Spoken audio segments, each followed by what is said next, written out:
L'objectif de cet exercice est de calculer l'intégrale entre 0 et 1 de x carré plus 2x exponentielle x dx. La fonction sous l'intégrale, qu'on appelle aussi l'intégrande, est bien continue comme produit de fonction continue, donc cette intégrale existe. Il nous reste maintenant à la calculer. Alors on voit que l'intégrande est constituée du produit d'une fonction polynomiale de degré 2 avec la fonction exponentielle.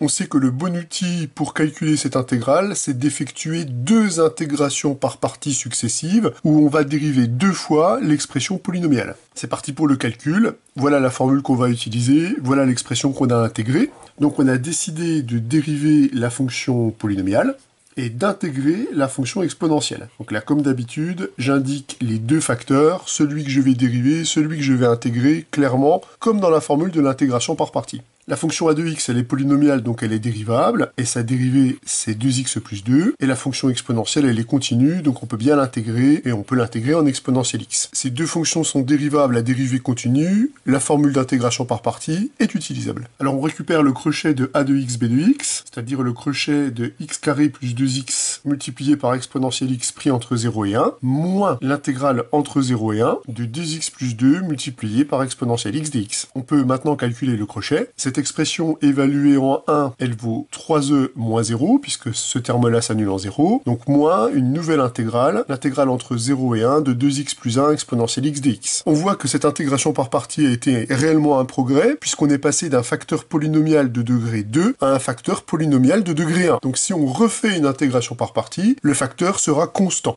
Donc on va calculer cette nouvelle intégrale toujours avec une intégration par partie. On dérive l'expression polynomiale et on intègre la fonction exponentielle. Les hypothèses vont se vérifier exactement de la même façon que dans la première intégration par partie. On utilise la formule en mettant bien en avant les deux fonctions qui vont se trouver sous la nouvelle intégrale, d'où la disposition des calculs. On récupère donc dans le crochet 2x plus 2 fois exponentielle x pris entre 0 et 1, donc moins la nouvelle intégrale. Et là on a les deux facteurs qui apparaissent sous l'intégrale, donc 2 exponentielle x dx. On peut maintenant calculer chaque membre. Le premier membre, il vaut 4e moins la valeur de cette expression en 0, donc moins 2, moins une primitive de 2 exponentielle x, c'est 2 exponentielle x pris entre 0 et 1. On obtient 4 moins 2, moins 2e, plus 2, c'est-à-dire en réduisant, on récupère 2e. On n'a plus qu'à reporter le calcul dans cette expression pour pouvoir conclure. On vient de démontrer que cette intégrale vaut 2e, et bien la différence entre les e est égale à e. On peut finalement conclure que l'intégrale qu'on a à calculer, elle vaut le nombre e. Donc rappelez-vous bien de l'idée qu'il y a derrière, quand vous avez le produit d'une expression polynomiale fois une fonction qu'on sait intégrer facilement, eh bien il faut faire autant d'intégration par partie que le degré de l'expression polynomiale pour se ramener à une intégrale qui est directement calculable.